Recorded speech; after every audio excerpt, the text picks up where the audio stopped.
Menantu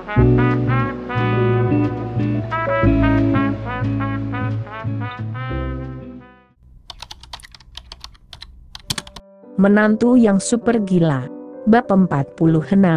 Ye Hao memikirkannya dan berkata, aku harus kembali nanti. Apakah kamu baik-baik saja? Zeng Manner penasaran. Menantu laki-lakinya yang datang dari rumah ke rumah, tidak benar-benar telah keluar dalam 3 tahun terakhir. Apa yang terjadi? Ye Hao berpikir sejenak dan berkata, apa yang bisa saya lakukan jika saya tidak pergi bekerja? Pekerjaan apa? Zeng Manner sedikit lega. Setelah 3 tahun, suami yang tidak berguna ini akhirnya bersedia untuk membuat kemajuan. Ye Hao mengangkat bahu dan berkata, bantu orang yang meminjamkan uang kepada teman sekelas saya untuk menjadi asisten. Dia baru saja kembali ke Nanhai untuk pengembangan, dan baru saja datang. Aku datang untuk membantunya membeli mobil. Tanda petik. Zeng Manner tiba-tiba menyadari dan dengan rasa ingin tahu berkata, apa yang dia lakukan? Jika itu di industri konstruksi, mungkin kita bisa bekerja sama dengan keluarga kita. Berbicara tentang ini, Zeng Manner sedikit khawatir dan dia benar-benar takut Ye Hao akan mengatakan bahwa teman sekelasnya berada di industri konstruksi. Bagaimanapun, Zeng Manner sendiri jelas bahwa dia tidak dapat berbicara di keluarga Zeng dan belum lagi Ye Hao. Itu hanya perusahaan kecil untuk investasi dan tidak bisa di panggung besar. Ye Hao berkata dengan santai, meskipun dia ingin rehat sejenak, tetapi setelah memikirkannya dengan hati-hati, dia merasa itu tidak benar.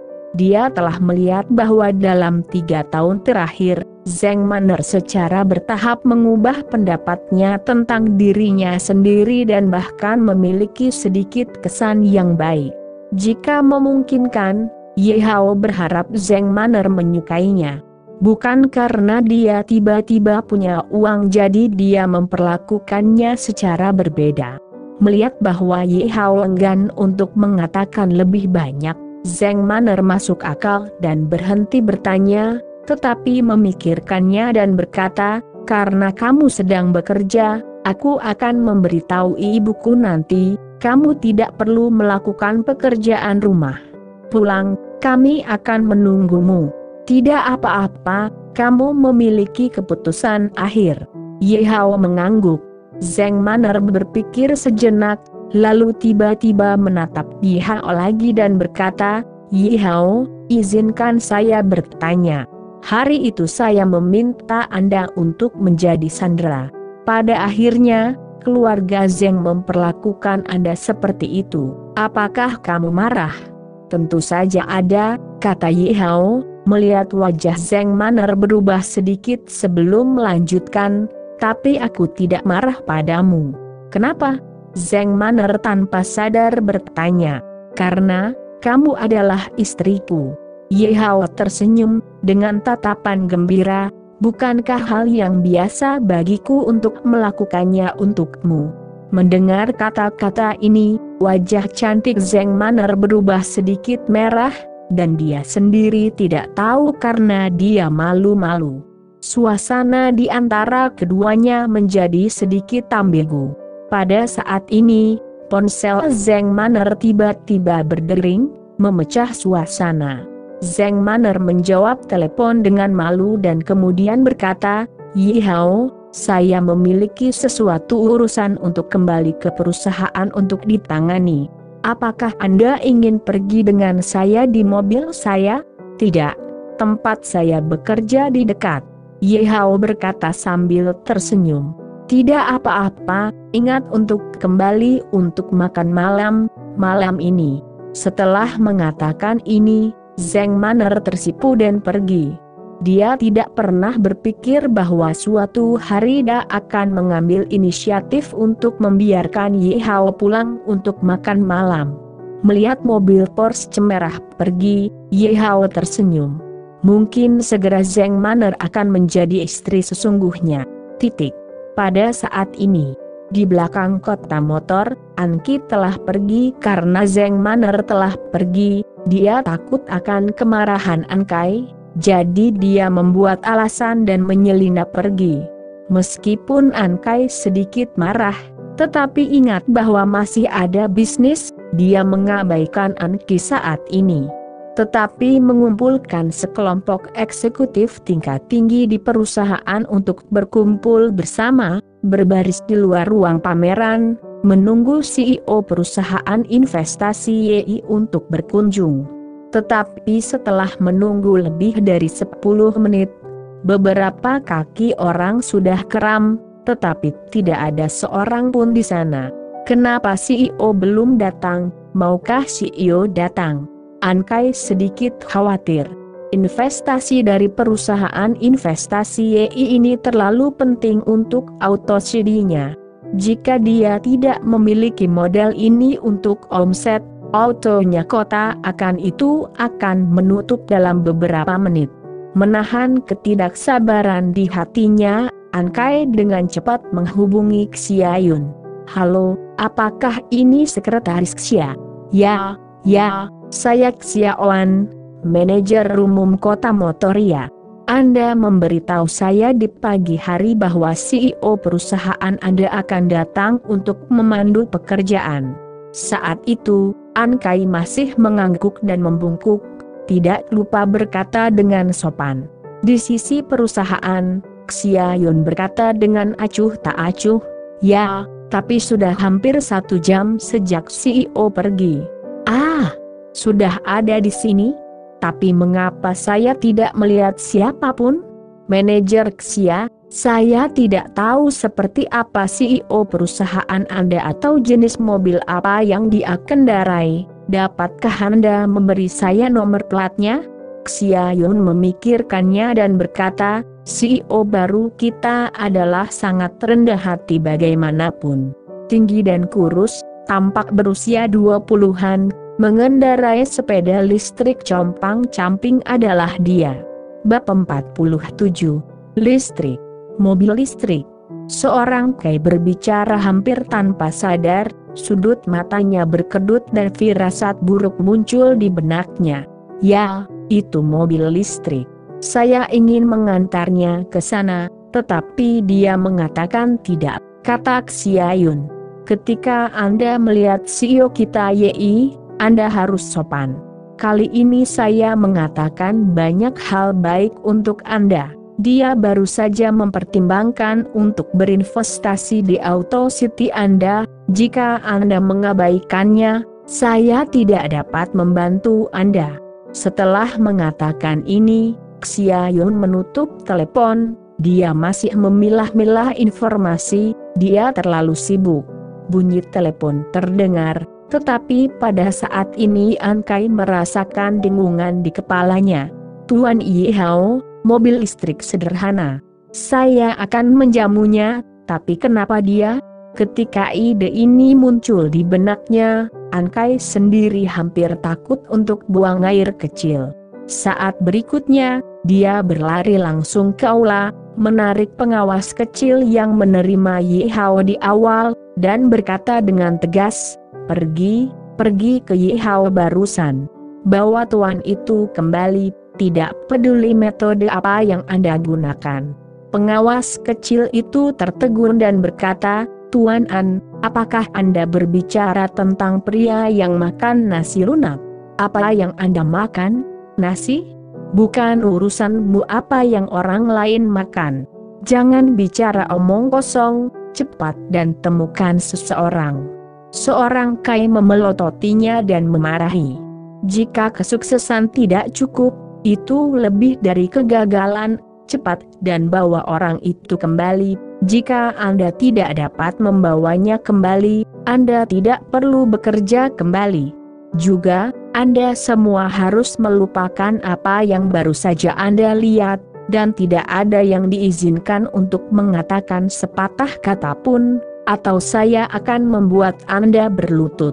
Setelah mengatakan ini, Ankai tampak cemas. Jika Yihao benar-benar adalah CEO YI dari perusahaan investasi YI, dengan sikapnya barusan, masih ingin mengejar istri orang lain.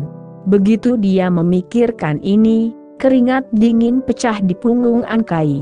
Ada apa dengan orang kaya ini? Tidak bisakah kamu berpura-pura kaya? Tidak apa-apa untuk menjadi rendah hati. Pada saat ini, Ankai menyesal bahwa dia akan memukul dirinya sendiri sampai mati. Pengawas kecil tidak berani mengatakan apa-apa saat ini, meskipun dia penuh amarah, dia masih dengan cepat berlari keluar ruang pameran. Beberapa menit kemudian, pengawas kecil menemukan Ye Hao yang sedang mengisi baterai mobil. "Tuan kami, Tuan An, mengundang Anda untuk kembali." Melihat adegan ini, pengawas kecil itu menghela nafas dan berkata dengan nada yang rumit. Dia benar-benar tidak mengerti mengapa Pak An tiba-tiba kembali ke menantu laki-laki yang datang dari pintu ke pintu ini. Ye Hao bahkan tidak memandangnya, dan berkata dengan ringan, "Mobilmu yang rusak adalah Yamen? Jika kamu ingin aku pergi, aku harus pergi? Jika kamu ingin aku tinggal, aku harus tinggal? Aku tidak mau pergi." Mendengar Ye Hao mengatakan ini, pengawas kecil ini hampir menangis. Dia meraih tangan Ye Hao dan berkata dengan cepat, "Tuan, saya mohon, saya memiliki sikap buruk sebelumnya, saya minta maaf kepada Anda. Jika Tuan tidak ikuti aku kembali, aku akan kehilangan pekerjaanku. Jika kamu tidak kembali bersamaku, aku akan mati di sini." Pengawas kecil itu tersipu ketika dia mengucapkan kata-kata ini. Dia selalu memandang rendah hantu-hantu malang ini, tetapi dia tidak pernah berpikir bahwa hari ini, dia akan begitu rendah hati untuk memohon pada hantu malang dan bahkan mengancam akan menggunakan kematiannya sendiri. Ye Hao menatapnya dari atas ke bawah beberapa kali dan ketika dia melihat ekspresi bahwa dia akan bunuh diri jika dia tidak kembali, dia berkata tanpa daya, "Oke, aku akan kembali bersamamu, tapi keledai listrik kecilku belum terisi penuh. Tolong bantu saya. Saya akan mendorongnya saja." "Oke." Pengawas kecil itu tidak peduli betapa memalukannya mendorong mobil listrik, asalkan Ye Hao mau untuk kembali, biarkan dia membawa keledai listrik kecil sekarang. Beberapa menit kemudian, Motor City. Pengawas kecil dengan sopan mengundang Ye Hao ke kantor manajer umum. "Tuan Ye Hao." Setelah melihat Ye Hao, Ankai melompat dari meja dan berjalan dengan wajah tersenyum. Ye Hao duduk di sofa dengan santai, melirik pria ini dengan ringan dan berkata dengan dingin, "Dikatakan bahwa seorang wanita mengubah wajahnya lebih cepat daripada sebuah buku, tetapi ketika seorang pria tidak tahu malu, kecepatan membalikan wajahnya juga sangat cepat. Apakah Anda mengundang saya kembali sekarang? Apakah Anda akan memberi saya 3 ketukan dan 9 kali bersujud memohon kepada saya?" Tanda petik. Wajah Ankai sedikit gelap, tetapi saat ini dia tidak yakin dengan identitas Ye Hao, jadi dia hanya bisa menahan amarahnya dan berkata dengan hati-hati, "Itu, Tuan Ye Hao, apakah Anda CEO baru perusahaan investasi YI? Bukankah demikian?" Ye Hao tidak segera menanggapi, tetapi malah berkata dengan setengah tersenyum, "Apa? Jika aku bukan Tuan YI, bukankah kamu tadi ingin seseorang mengusirku? Tidak berani.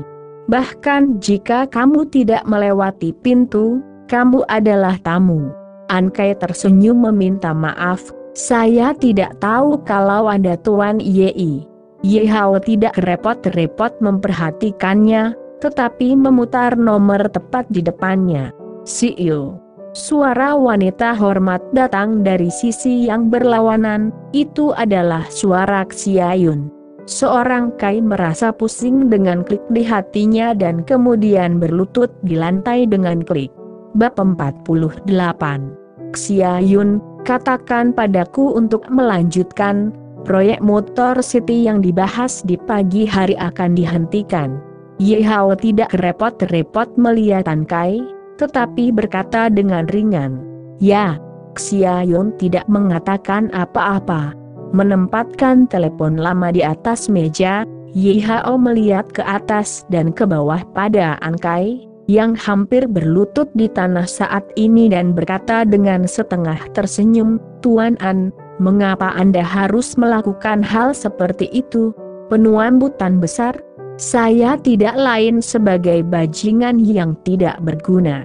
Seorang Kai tidak berani berdiri tegak, tetapi berkata sambil tersenyum, "Tuan Yei, Anda bercanda, bukankah Anda baru saja mengatakannya?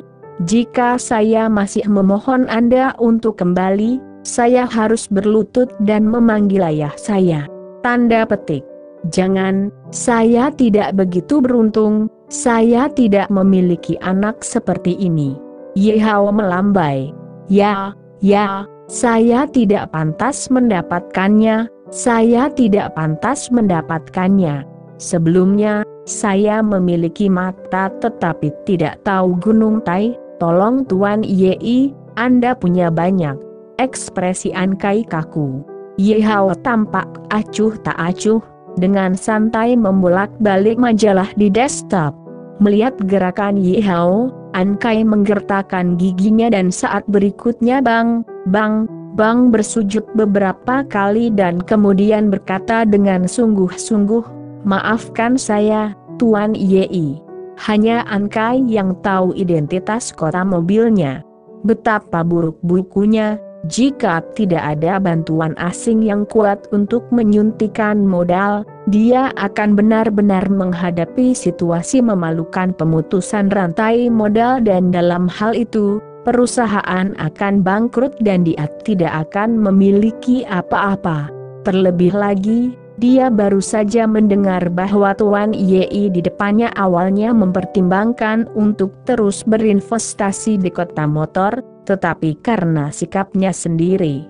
Ketika memikirkan hal ini, An Kai benar-benar merasakan sedikit kebencian tidak berani memilikinya, saya hanya berani memiliki perut penyesalan dan kegelisahan.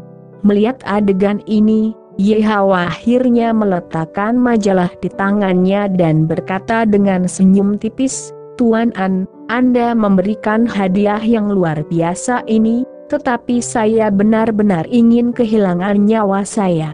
Saya berkata Anda harus berdiri atau tunjukkan pada karyawanmu, aku pikir apa yang kamu lakukan." Ya.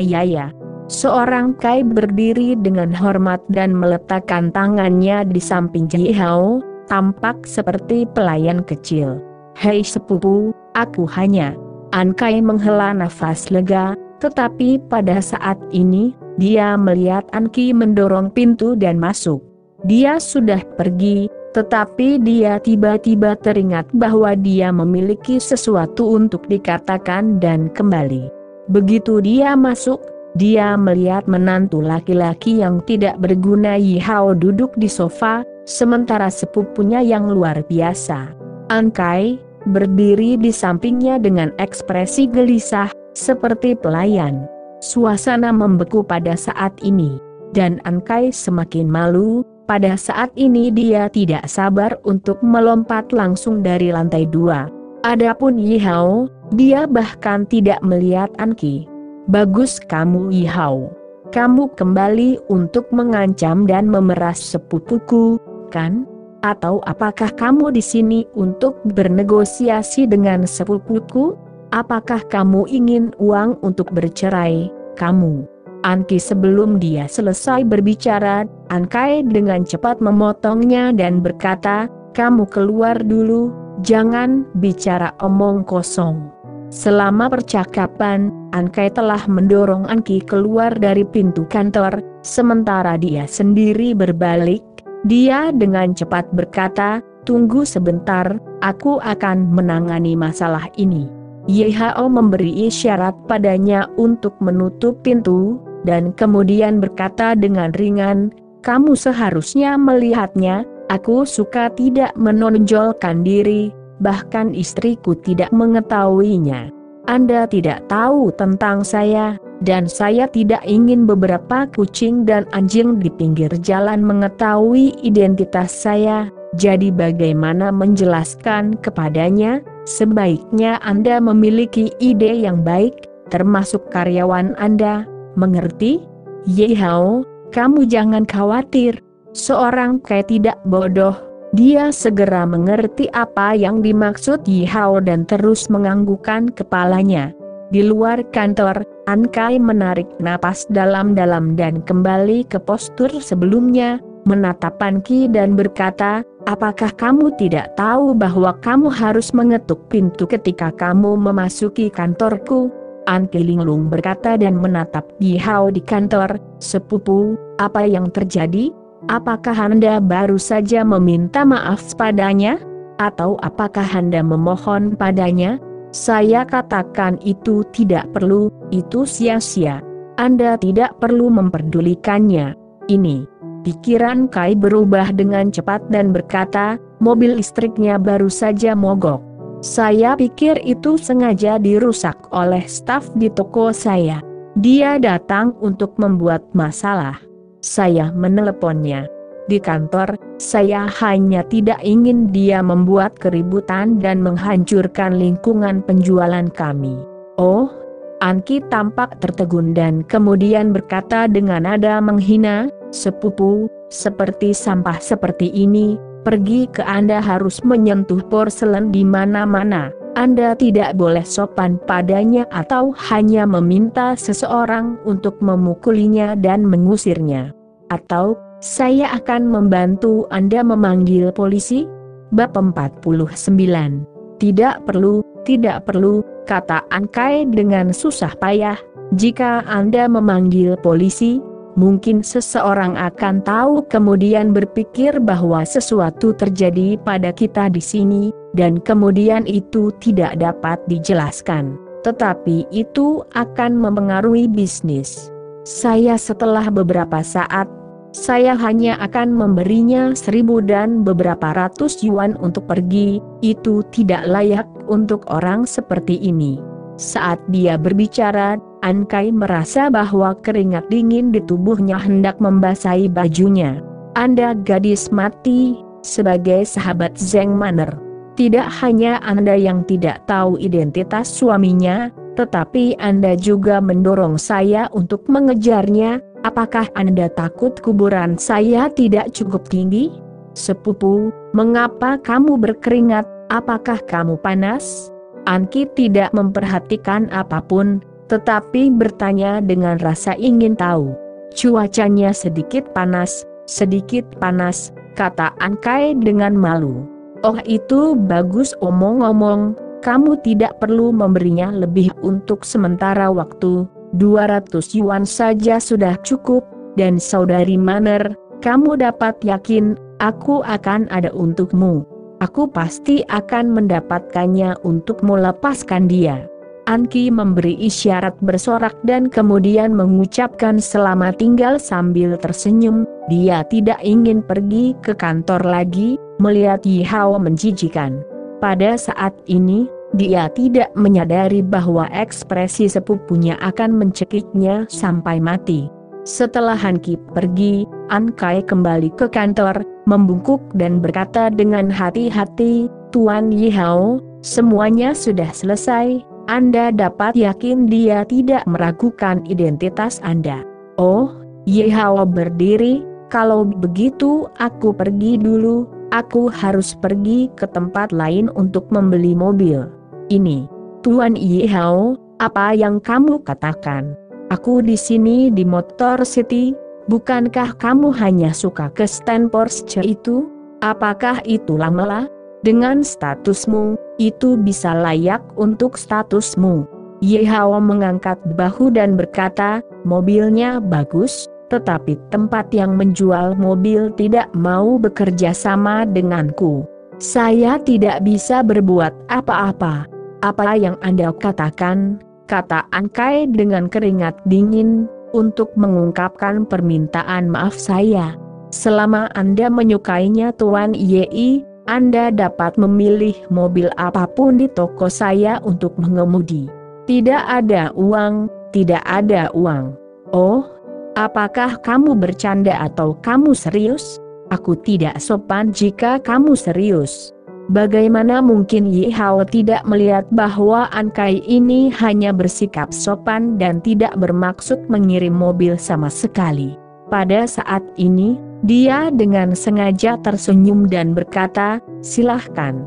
Wajah Han Kai penuh dengan sanjungan dan berkata, "Termasuk Porsche, jika Anda tertarik Tuan Yei, saya akan meminta seseorang menangani surat formalitas untuk Anda."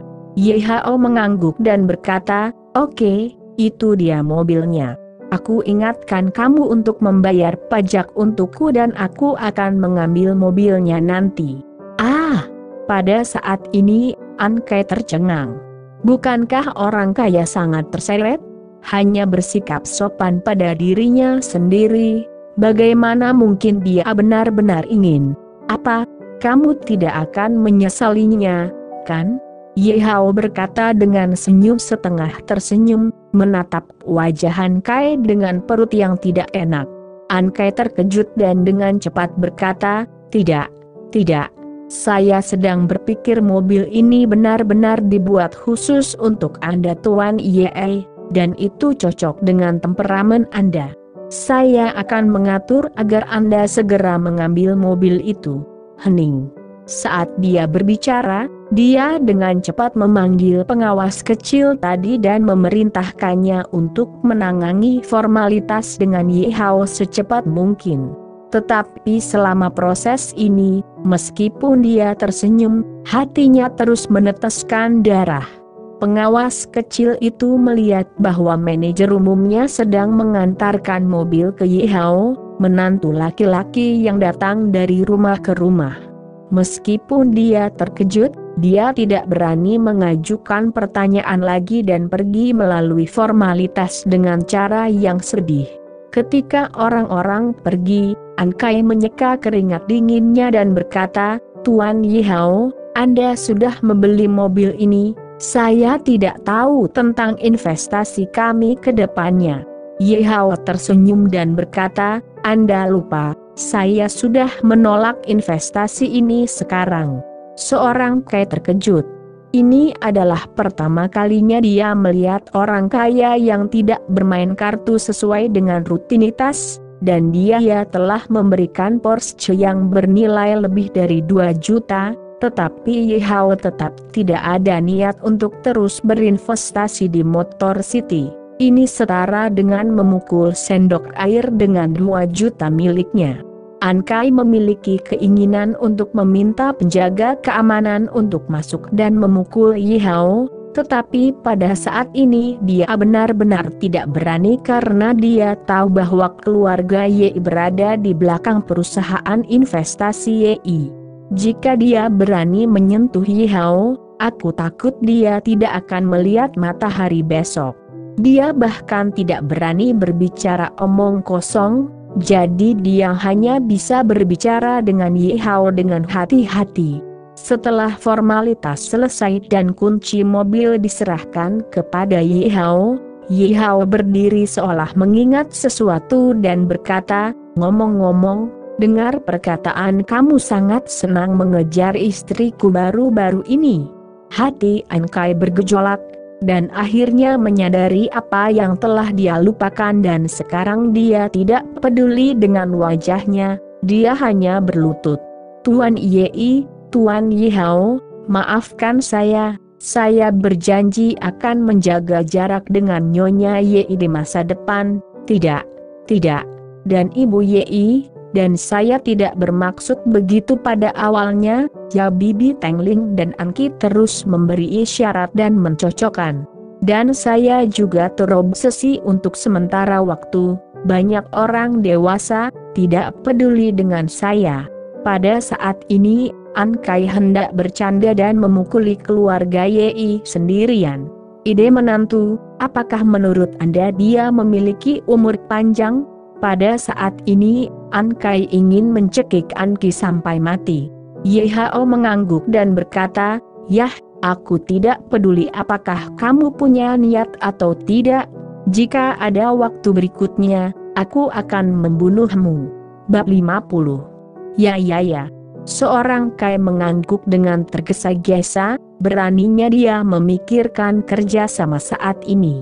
Setelah beberapa saat, dia secara pribadi mengirim Yhao keluar dari ruangan pameran mobil. Melihat Yhao berjalan keluar dengan panah merahnya, An Kai menyadari bahwa dia basah kuyup. "Tuan An, saya tidak mengerti mengapa Anda." Pengawas kecil itu tampak bingung dan bingung. Tamparan. Seorang Kai menampar masa lalu, "Kenapa aku harus menjelaskan sesuatu padamu? Ingat, siapa yang berani menyebarkan berita tentang urusan hari ini, aku akan membunuhmu."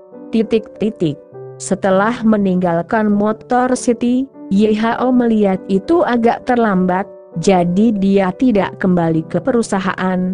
Tetapi setelah mengirim pesan ke Zheng Manor, dia pergi ke mall untuk membeli sesuatu dan bersiap untuk dibawa pulang. Di sisi lain, Zheng Manor merasa sedikit malu ketika dia mengetahui bahwa Yhao akan pulang, tetapi dia juga dengan cepat mengakhiri pekerjaannya dan kembali ke rumah. Di ruang tamu, Teng Ling memegangi ponselnya terlihat sedikit jelek. Baru saja lelaki tua dari keluarga Zheng memanggilnya dan memarahinya.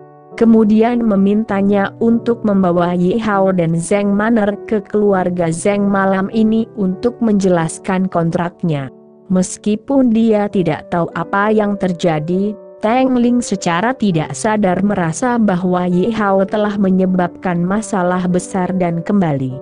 Melihat Zheng Manor pulang, ekspresinya berubah dan dia berkata dengan sungguh-sungguh, "Mengapa pulang begitu cepat? Di mana sampahnya?" Zheng Manor berkata dengan lembut, "Bu, dia baru saja mengirimi saya pesan dan akan kembali lagi." "Oke, jangan bicara tentang sampah itu." Kemarahan Teng Ling tidak lancar hari ini, dia menatap Zheng Manor dan berkata, "Beritahu ibu, ada apa denganmu hari ini? Pergi menemui Yan Kai? Apakah kamu pergi setelah beberapa saat? Apa yang terjadi?" Zheng Manor ragu-ragu sejenak, dan berkata, "Bu, aku bertemu Yhao." "Ada apa dengan sampah itu? Biarkan aku memberitahumu, kamu tidak akan tergerak karena insiden penyanderaan sebelumnya kan?" Teng Ling marah, "Sudah kubilang Zheng Manor, jangan pikirkan masalah sepele ini bisa membodohi diri sendiri. Anda berubah pikiran tentang sampah itu. Tanda petik. Pikirkan sendiri, setelah 3 tahun menikah, apakah Anda akan bahagia suatu hari nanti? Lihat suami orang lain dan suami Anda sendiri. Kami di keluarga Zheng selama 3 tahun terakhir. Status Anda telah anjlok. Jika bukan karena bintang berkabung ini, apakah kita akan sangat sial? Singkatnya, saya tidak peduli apakah Anda menginginkannya atau tidak, Anda harus melakukannya. Pergi berkencan dengan An Kai besok. Apakah kamu mengerti?" Sambil berbicara, Teng Ling mengeluarkan ponselnya lalu memutar nomor dan nama yang ditampilkan di sana adalah An Kai. "Bibi Teng, ada apa?" Di sisi yang berlawanan, suara An Kai berhati-hati dan gugup. Pada saat yang sama dia sedikit berkeringat. Teng Ling memelototi Zheng Manor sebelum tersenyum dan berkata, "Xiao Kai, Manor sedikit tidak nyaman pada siang hari ini dan aku telah meninggalkanmu dalam cuaca dingin, jadi jangan ambil hati.